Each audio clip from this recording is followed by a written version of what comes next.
अध्याय 35। याकूब बेतेल में। ईश्वर ने याकूब से कहा, उठो, बेतेल जाकर वहां बस जाओ। जब तक तुम अपने भाई एसाव के सामने से भाग रहे थे, तो ईश्वर तुम्हें दिखाई दिया था। उसी ईश्वर के लिए वहां एक वेदी बनाओ। इसलिए याकूब ने अपने परिवार और अपने साथ रहने वालों से कहा, अपने पास के पराये देवताओं को हटा दो, अपने आप को शुद्ध करो और अपने वस्त्र बदल लो। तब हम उठकर बेतेल चले जाएंगे। मैं वहां उस ईश्वर के लिए एक वेदी बनाऊंगा जिसने संकट में मेरी प्रार्थना सुनी और यात्रा में मेरी सहायता की। उन्होंने याकूब को अपने पास के सभी पराये देवता दे दिए और अपने कान की बालियां भी। याकूब ने उनको सिखेम के बलूत के पास गाड़ दिया। जब वे जा रहे थे तो उनके आसपास के नगरों में ऐसा आतंक छा गया कि उनके निवासियों ने याकूब के पुत्रों का पीछा नहीं किया।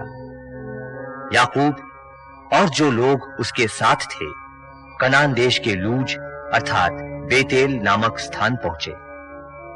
वहां याकूब ने एक वेदी बनाई और उस स्थान का नाम एल बेतेल रखा, क्योंकि वहां ईश्वर ने उसे उस समय दर्शन दिए थे जबकि वह अपने भाई के पास से भागा था।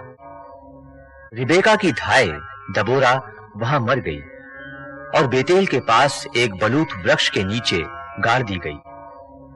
इसलिए उसका नाम अल्लोन बलूत अर्थात शोक बलूत पड़ा। जब याकूब पद्दन आराम से लौट आया था, ईश्वर ने दूसरी बार उसे दर्शन दिए और आशीर्वाद दिया।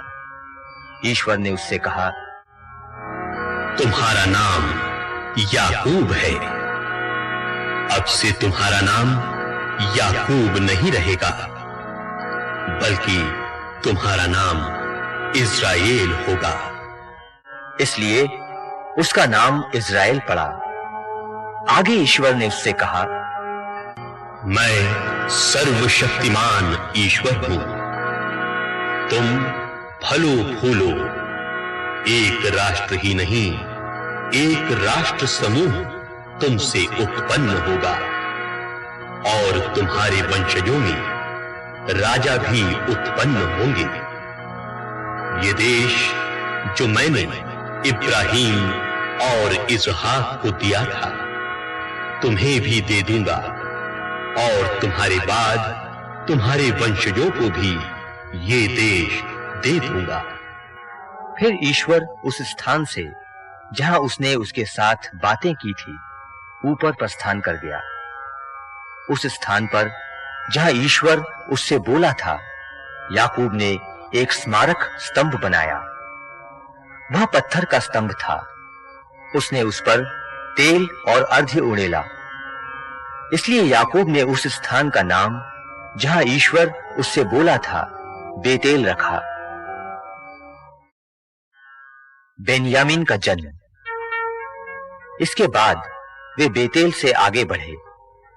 एफ्रात पहुंचने के कुछ पहले ही राहेल के प्रसव का समय आया और उसे असह्य पीड़ा हुई।